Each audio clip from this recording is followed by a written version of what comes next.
Hello guys, welcome back to the channel Final Whistle, and thank you for staying with us on this channel that brings you fresh updates concerning sports, news, fans reaction, pre and post match reaction from fans across the world, and of course match in-depth analysis. Don't forget to on all social media platforms, on Facebook Final Whistle 931, on Twitter now known as X Final Whistle 931, and on TikTok Final Whistle 931, and of course our YouTube page Final Whistle 931, where we bring you the full version of our stories.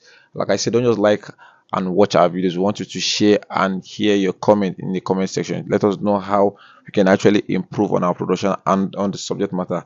Don't forget, we also have series of productions coming your way every Monday as we bring you details concerning Chelsea with Chelsea Corner with official Ola every Monday, and we have another production coming your way from AY Tactical Crossfire.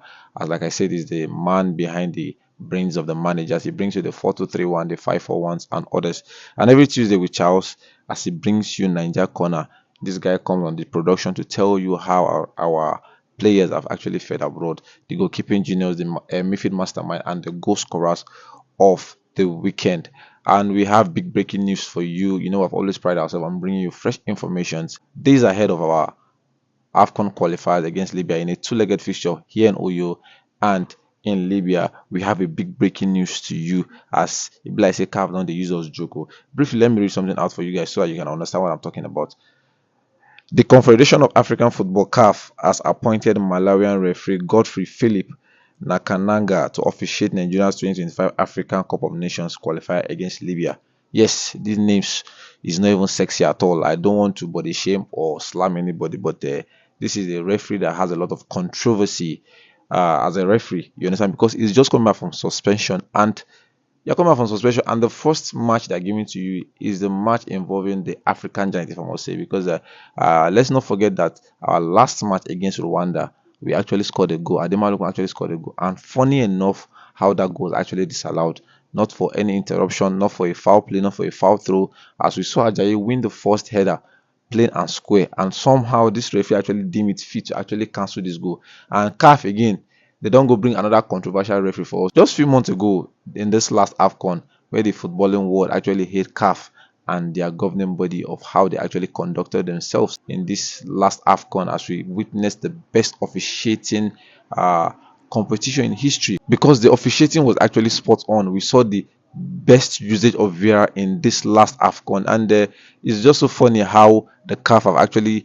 given a controversial man another controversial match, because like I said, this match is going to be a tough one for the Libyan side and for Nigeria, because if you look at Libya, they've actually picked one out of possible six. Just to tell you the extent of this match, and they've given us a controversial referee. Please just stay with me while I read out something for you. You understand? Because like I said, this man is a man of controversy. Let me tell you what actually happened or why I say he's a man of controversy. You understand? Interestingly, Nakanaga comes into the spotlight following a controversial suspension in 2023. Just last year, the Malawian referee was banned for 4 months due to poor officiating during the Airtel Top 8 Cup match between Silver Strikers and Mighty Wanderers. His errors including failing to properly restart play and allowing a goal from a dead ball, leading to chaos and the eventual abandonment of the game.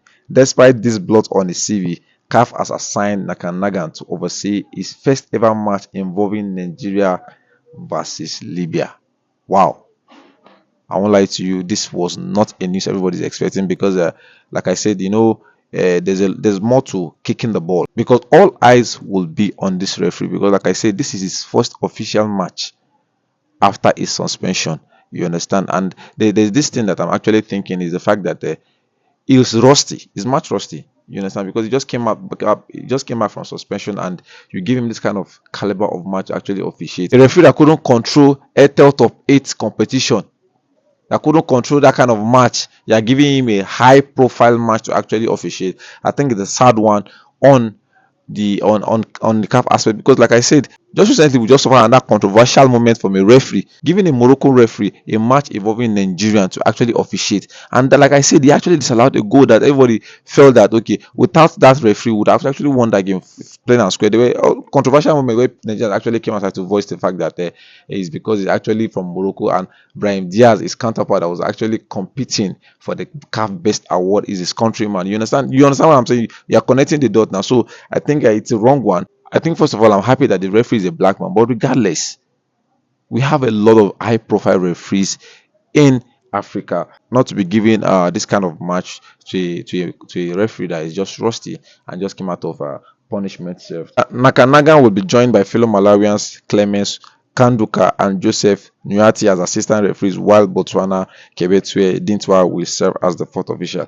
I'm not going to lie to you, viewers. I think this will have a telling part on our players, as some of the players will actually put this at the back of their mind. It actually deals with the way the players actually play, because at the back of their mind they will be like, okay, this referee is not competent. Can he actually rule the game? You understand? So I think it's looking more like a stain on the CAF side, and they need to get their house in order. So CAF didn't just stop at giving us a referee with stained CV. They still went ahead and giving us our brother, our Kwaba brother, to actually be the fourth and the commissioner of the match. Mukaila Nassam Adam from Ghana has been appointed as the match commissioner, with Isaka Babubakar of Niger serving as the referee assessor. You understand?